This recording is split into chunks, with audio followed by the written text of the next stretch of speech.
dendam sampai membunuh. Dan hadisnya sahih ketika Nabi Mi'raj, Nabi itu dikejar sama Iblis bawa apa?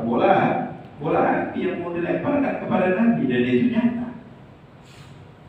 Jadi ada jenis yang kayak Iblis ini bisa menyakiti, bahkan bisa membunuh Bani Adam ya.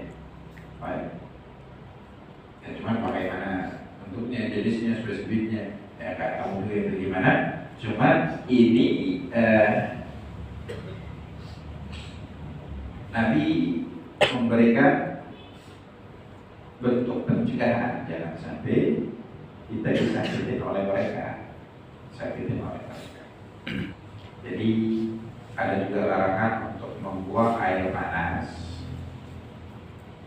di malam hari, terutama di lubang.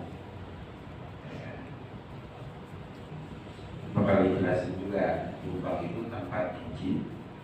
Kan buang air kecil juga makhluk dosa, manusia malu.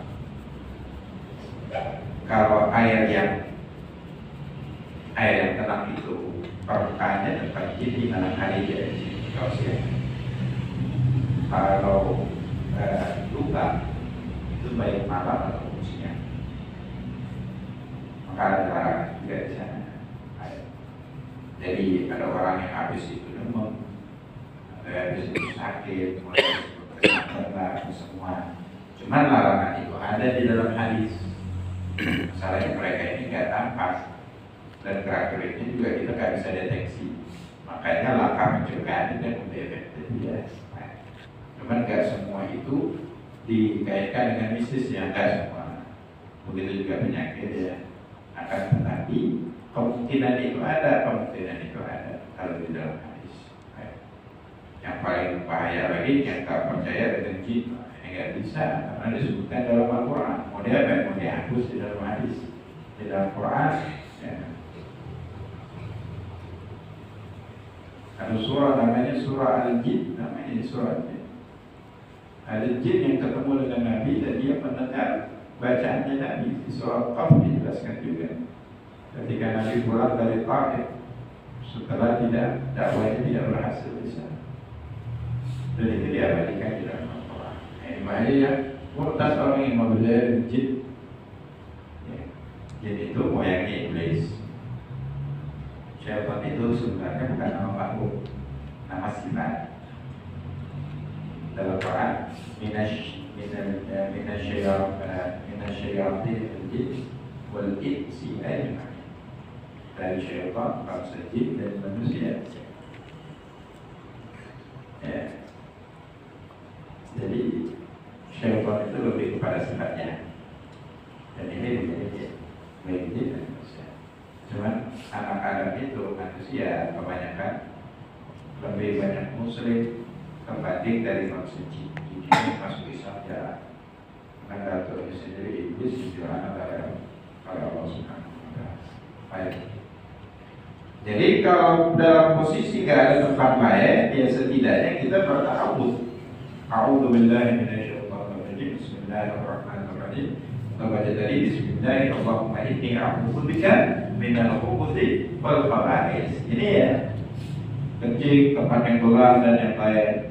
Bukan pada kecil ya, jadi nek tuh tempat kencing nggak ada. Bukan hanya ada satu itu tinggal. Baik. Jadi ini ya, kalau dengan ta'awudz mereka menyingkir. Ada kemungkinan. Bahkan ada sahabat Nabi meninggal dan jasadnya itu membiru. Ini sahabat besar lagi namanya Sa'ad bin Mu'adz di Indonesia. Setelah dia meninggal, ada syair, suara syair yang menyebutkan kami membunuh Sa'ad bin Mu'adz. Cuma orang tidak ada yang memungkinkan dari bangsa jin. Jadi sekelas sahabatnya Nabi. Ya, ini bukan untuk menakutkan, tapi dia ancaman itu. Selanjutnya, alla yabula fi ma'in qalilin jarid. Begitu juga air yang sedikit, walaupun mengalir, hendaknya enggak kencing di situ. Karena takutnya bau kencingnya nggak hilang. Kalau bau kencingnya nggak hilang, ya tetap dengan kategori setidaknya beberapa saat. Ini umumnya di sawah itu di pematang sawah ya, atau ada untuk saluran irigasi di sawah. Biasanya kan lebih kecil ya, kebanyakan di Jawa biasanya lebih kecil, ngalir terus.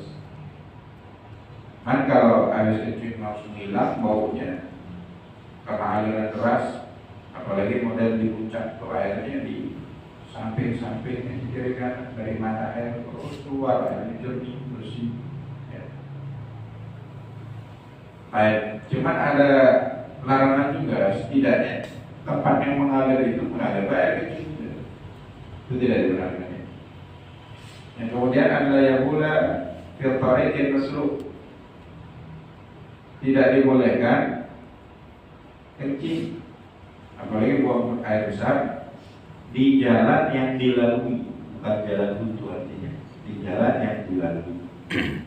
Ini umumnya gambarannya di tadi ya di gunung, di apa, di kebun. Ya. Ini pun boleh kalau kebun sendiri, kalau kebun orang tergantung orangnya itu nggak boleh, nggak minta izin kayak gitu. Kalau diizinin ya boleh juga, cuma jadinya makruh. Kalau kebun orang main buang aja deh, jadi hukumnya haram kalau orang yang kaya tak boleh. Atau jalan-jalan umum kayak di gunung tadi kita gambarin. Kalau kayak jalanan-jalanan kota ini diganggang dia kencing, hukumnya haram. Pasti ganggu orang baunya. Nggak pernah di sini. Kan juga di alam terbuka kita katakan ada buang hajatnya ya.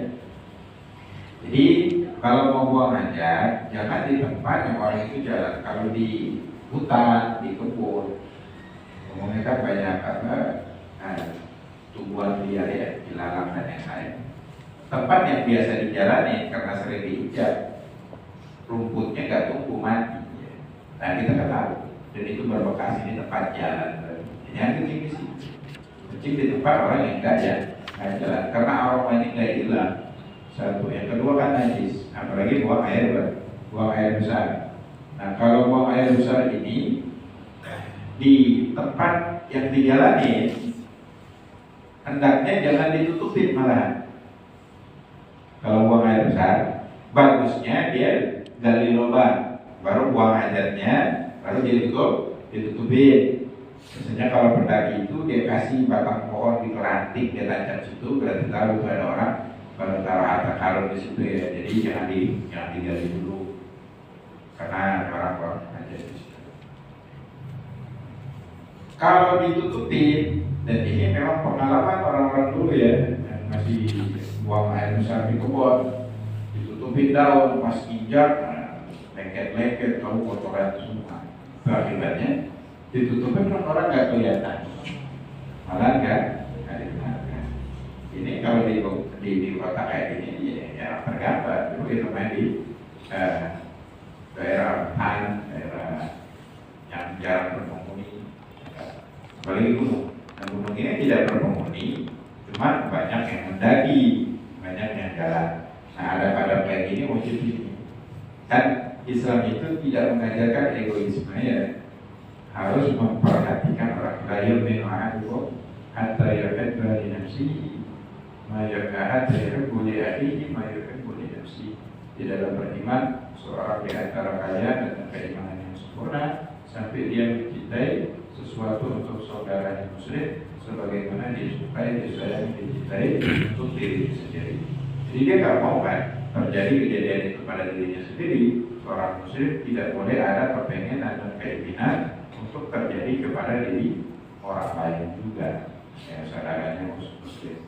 Jadi ini ada wajib dipahami. Dalam hadis ittaqul la'anain,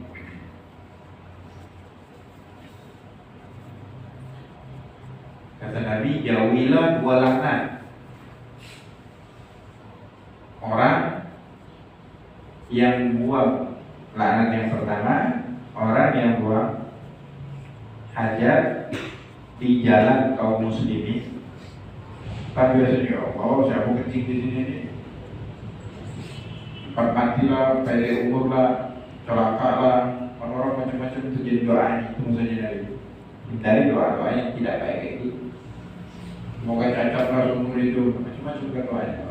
keluar banyak dulu karena ya perilaku kita sendiri. Ya. Sama di tempat orang lagi duduk kalau bagi biasanya, biasa orang nongkrong di situ.